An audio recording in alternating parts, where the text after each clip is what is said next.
আমরা 3 বোন, আমি হলাম সবার বড়। আমি দেখতে মোটামুটি মাশাআল্লাহ সুন্দর, আর বাকি 2 বোন প্রতিবন্ধী ছিল। আমার মা ছিল প্রথম বউ আমার বাবার আরেকটি বিয়ে ছিল। আমার বাবা ম্যাক্সিমাম সময় দ্বিতীয় বউকেই সব টাকা দেওয়ার চেষ্টা করতো। তো আমার মার সংসার চলতে খুবই কষ্ট হতো। আমি যেহেতু সুন্দরী ছিলাম, আমি ক্লাস 6 থেকে নানা রকমের প্রস্তাব পেতাম, অফার পেতাম।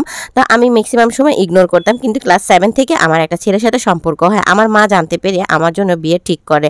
সে ছেলে ছিল প্রবাসী, সৌদি আরব প্রবাসী। তো সেই ছেলের সাথে আমার ফোনেই বিয়ে হয়ে যায়, কাবিনও হয়ে যায়। যাই হোক, আমার শ্বশুর শাশুড়ি এসে আমাকে দেখতে আসে। যেহেতু আমি লেখাপড়া করি ঢাকায়, তাই আমার শ্বশুর শাশুড়ি আমাকে কখনোই গ্রামে নেওয়ার জন্য ফোর্স করেনি। আর আমার ওই স্বামীকে আমি শুধু মোবাইলে দেখেছি, বাস্তবে কখনো তাকে আমি দেখিনি। কিন্তু আমি যে ছেলের সাথে প্রেম করতাম, সেই ছেলের সাথে আমি প্রেমটা কন্টিনিউ রেখেছি। আমি এই স্বামীর সাথেও কথা বলে, আবার প্রেমিকার সাথে দেখা করি, কথা বলে, এভাবে করতে চলতেছিল 2-3 বছরের ভিতরে। আমি আমার প্রবাসী স্বামীর কাছ থেকে মেলা টাকা নিয়েছি, আমার ঘরে আসবাবপত্র কিনেছি, আমার মার সংসারে সাহায্য করেছি, এসি কিনেছি, সোফা কিনেছি, অনেক কিছু কিনেছি, আমার মাকে স্বাবলম্বী করে তুলেছি।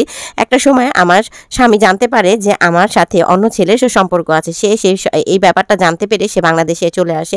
আসার পর আমার সাথে অনেক কিছু নিয়ে ঝগড়া বিবাদ শুরু হয়ে যায়। তারপর আমার একটা সময় আমি বললাম যে আমি তোমার সাথে সংসার করব না। আমি তখন ক্লাস 10-এ পড়ি। তারপর আমার স্বামী বলল যে না, কেন করবা না? যেহেতু আমি দেখতে সুন্দর ছিলাম, তাই আমার স্বামী কোনোভাবে আমাকে ছাড়তে ছিল না। আমাকে বারবার পা ধরে বলছে যে তুমি এই কাজটা করো না, আমাকে ছেড়ে দিও না।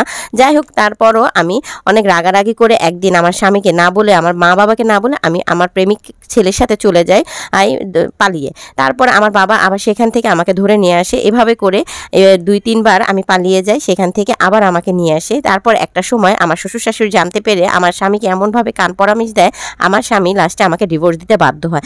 আমাদের ডিভোর্স হয়ে যায়। আমার বেশ খানিক 5 লাখ টাকার মতো কাবিন ছিল, সেই টাকা দেয়। সেই টাকা দিয়ে আমার মাকে আমি আরও স্বাবলম্বী করে গড়ে তুলি। আমার ডিভোর্স হয়ে গেছে, আমার একটু খারাপ লাগেনি, কারণ আমার যার সাথে প্রেম ছিল তার সাথে আমার প্রেম সম্পর্কটা গভীরই ছিল। তাই আমার আসলে একটু স্বামী নামক যে জিনিসটা নেই কাছে, তার জন্য আমার খারাপ লাগেনি।